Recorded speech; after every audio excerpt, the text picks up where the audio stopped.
우리가 세상 살면서 확신 가지고 살아야 하는 것은 내가 하나님의 자녀라는 사실입니다. 저는 저와 여러분이 그 마음을 늘 마음속에 새기고 사시기 바랍니다.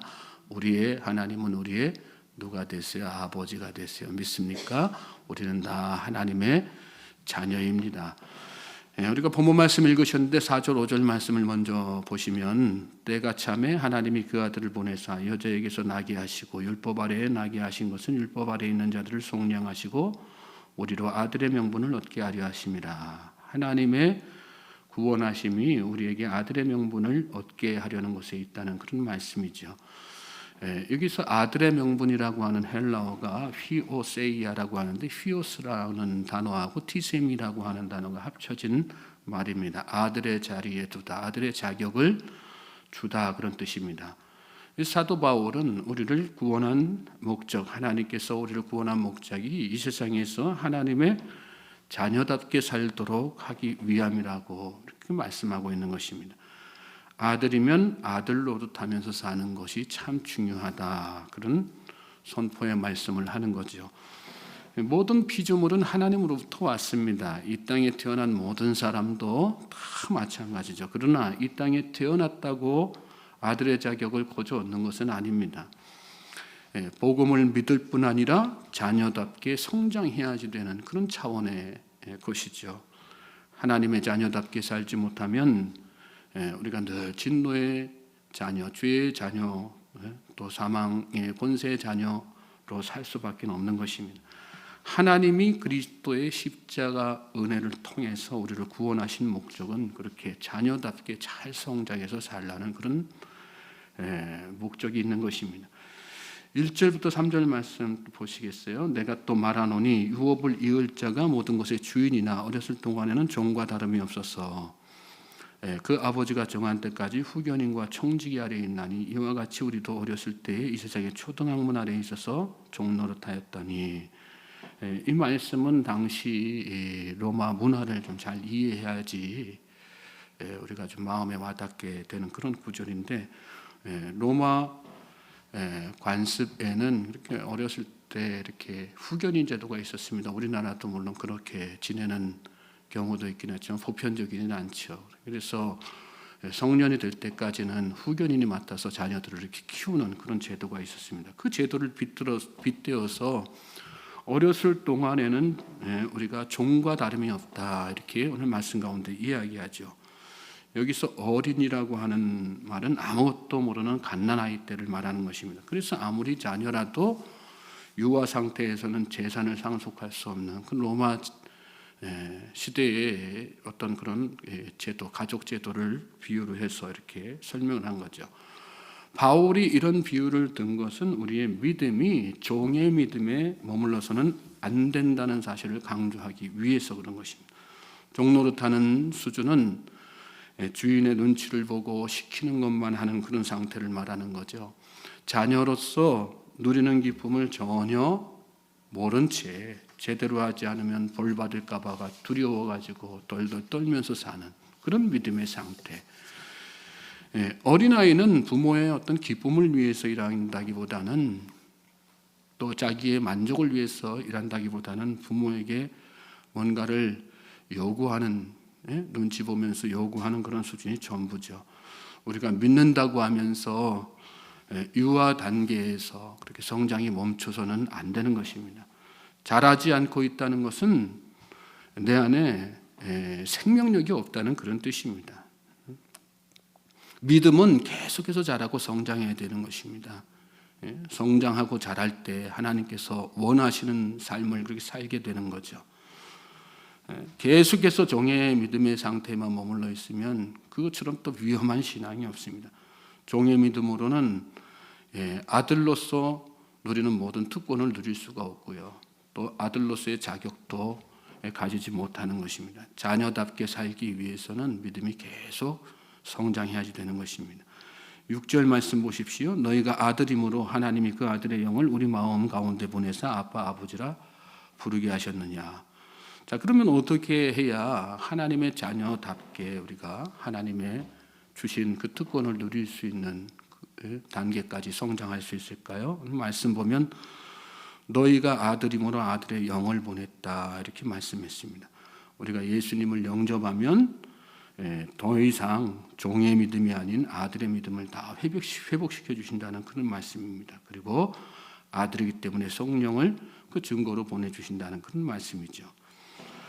예수님의 십자가 은혜로 자녀의 신분이 회복된 사람은 자녀답게 살 수 있도록 성령님께서 내 안에서 계속해서 이끌어 주시는 것입니다. 그러니까 내 의지, 내 노력으로 신앙이 성장하는 것이 아니고 내가 예수님을 믿음으로 말미암아 내 안에 들어와 계신 성령님께서 나의 신앙을 잘할 수 있도록 그러니까 우리는 하루하루 살면서 누구의 음성에 귀 기울이면서 살아야 되는 것입니까? 성령님의 음성에 귀 기울이면서 살아야 되는 것입니다. 여러분, 귀에 세상에 여러 가지 나를 유혹하고 현혹하고 미혹하는 그런 세상 목소리가 들려오지만 여러분, 우리는 세상 목소리에 귀를 닫고 누구의 음성에 귀 기울이면서 살아야 되는 거예요. 늘 성령의 음성에 귀 기울이면서 살아야 되는 거예요. 그러기 위해서는 우리가 삶 가운데서 날마다 이렇게 기도해야지 되는 거죠. 기도는 뭡니까? 성령의 음성을 듣는 시간 아니겠어요? 또 말씀도 묵상해야 되는 거죠. 말씀은 성령의 감동으로 다 씌워진 것이기 때문에 그래서 이 말씀을 깊이 있게 묵상하면 그 안에서 성령의 음성을 다 듣고 깨닫는 거 아니겠습니까? 그러니까 우리 신앙 성장을 위해서는 늘 성령의 음성에 귀 기울이는 삶을 살아야 되는 거고 또 그 성령의 음성에 귀 기울이기 위해서 날마다 하나님 앞에 엎드려 기도하고 날마다 말씀 펴놓고 그 말씀 안에서 나를 향하신 하나님의 음성이 무엇인지 하나님의 뜻이 무엇인지 계속해서 깊이 있게 깨닫기 위해서 묵상하고 상고하고 또 묵상하고 상고하고 그 일들을 계속해서 반복해 나가야 되는 것입니다. 그런 과정 통해서 저는 저와 여러분의 신앙 성장을 하나님께서 책임져 주실 줄로 믿습니다. 성령께서 역사하실 것입니다. 내 의지, 내 노력으로 그냥 어디 굴 속에 들어가가지고 몇 날 며칠 처박혀져서 수련한다고 해서 신앙이 저절로 성장합니까? 그렇지 않습니다. 우리의 신앙이 성장할 수 있는 방법은 딱 한 가지예요. 성령의 음성에 다 기울이면서 어떻게 하면 그 성령님과 동행하며 살까? 그 마음으로 하나님 앞에 나아갈 때 하나님께서 우리의 신앙을 성장시켜 주시고 성숙시켜 주실 줄로 믿습니다. 자, 성령님은 우리를 자녀답게 살 수 있도록 두 가지 측면에서 특별히 우리를 성장시켜 주시는데요. 하나는 성령의 열매를 맺게 하시는 거고요. 또 하나는 성령의 은사를 부어주시는 것입니다. 성령의 열매는 성령의 내주하심으로 말미암아 우리가 사랑과 희락과 화평과 인내와 자비와 양성, 충성, 온유, 절제의 인격을 맺게 하는 그런 것이죠. 또 성령님은 우리에게 필요한 은사들을 때마다 상황마다 주세요. 그래서 하나님의 일을 능력 있게 감당할 수 있도록 이끌어 주신 것입니다. 그래서 이렇게 성령 충만함으로 살아갈 때 하나님께서 하나님의 자녀답게 살 수 있도록 우리를 성장시켜 주시는 거죠. 7절 말씀 보십시오. 그러므로 내가 이후로는 종이 아니요 아들이니 아들이면 하나님으로 말미암아 유업을 받을 자니라. 특별히 이 예수님의 십자가로 말미암아 대속의 공로를 깨달은 사람들은 믿음이 다 회복되는 것을 말씀하죠. 지금 성도는 여기에 완주하지 말고 성령 충만함으로 아버지의 뜻을 온전히 이루어드리며 또 자녀답게 살아야만 되는 것입니다. 예수님도 성령을 기름 붓듯 부음받아서 하나님의 일을 하였다. 사도행전 10장에 보면 그런 말씀이 나오거든요. 성령 충만한 삶을 살면 날마다 성장하고 하나님께서 기뻐하시는 일을 실천하고자 하는 그런 어떤 마음의 동기, 또 동력이 막 생기는 거예요. 하나님께서 자녀들에게 또 저와 여러분에게 아빠, 아버지라고 부르도록 허락하시는 것은 그만큼 친밀하고 깊은 관계 속에서 하나님의 뜻을 우리의 삶을 통해 이루고자 하시는 데 있는 것입니다. 그것이 오늘 본문 말씀 통해서 바울이 강조하는 그 복음의 핵심이에요. 하나님의 자녀답게 사는 사람과 그렇지 못한 사람은 나중에 큰 차이가 나게 되어 있습니다. 삶에도 여러 가지 어떤 삶의 방식이나 태도에서 다 다르게 차이가 나죠. 하나님의 거룩함 따르지 못하는 사람을 사도 바울은 고린도전서에서 불의한 자라 그랬습니다. 그리고 그 결말은 하나님 나라의 유업을 받지 못한다. 그러나 오늘 본문 말씀 통해서 십자가 정신으로 살면 하나님 자녀답게 그래서 성장하며 사는 자녀들에게는 하나님 나라의 유업을 분명히 확고하게 이렇게 약속되어 있음을 이렇게 강조하고 있어요. 날마다 그러므로 저와 여러분은 구원의 은혜에 응답하면서 하나님께서 우리에게 열어가신 자녀로서의 삶을 사는데 열심을 다하는, 그래서 더욱더 하나님과 친밀한 삶을 하나님께서 누리고자 하시는 놀라운 은혜의 삶을 살아갈 수 있게 되기를 주님의 이름으로 소망하고 축복합니다.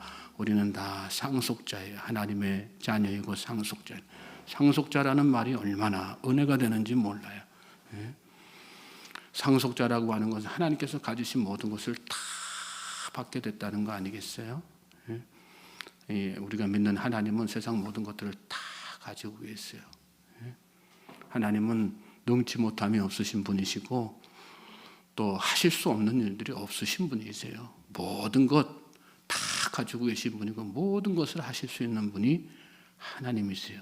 그리고 우리는 그 하나님의 자녀로서 그 모든 하나님의 가지신 것들을 다 상속받을 수 있는 상속자가 된 것입니다. 그러므로 여러분 삶 가운데 내가 지금 이 땅에서 다른 사람과 비교해서 뭐가 부족하고 결핍이 되었다고 해서 절망하지 마세요. 실망하지 마세요. 낙심하지 마세요. 하나님께서 다 책임지시는 거예요. 믿습니까? 왜 그렇습니까? 저와 여러분은 하나님의 자녀이기 때문에 그렇습니다. 우리 안에 계신 성령님께서 그것을 오늘도 확증하고 계세요. 그리고 그 확증하는 삶을 살도록 하시기 위해서 오늘도 우리 안에서 끊임없이 역사하시고 우리를 위해서 대신해서 충부하고 계시는 분이 성령님이세요. 그러니까 우리 안에 계신 성령님을 다시 한번 생각하면서 하나님의 나를 향하신 상속자로 만들어주신 그 큰 은혜를 다시 한번 생각하면서 오늘도 소망 가운데 사시기 바랍니다. 기쁨 가운데 사시고 평강 누리면서 사실 수 있길 바랍니다. 이 하루가 하나님의 놀라운 은혜 가운데 축복된 하루가 될 줄로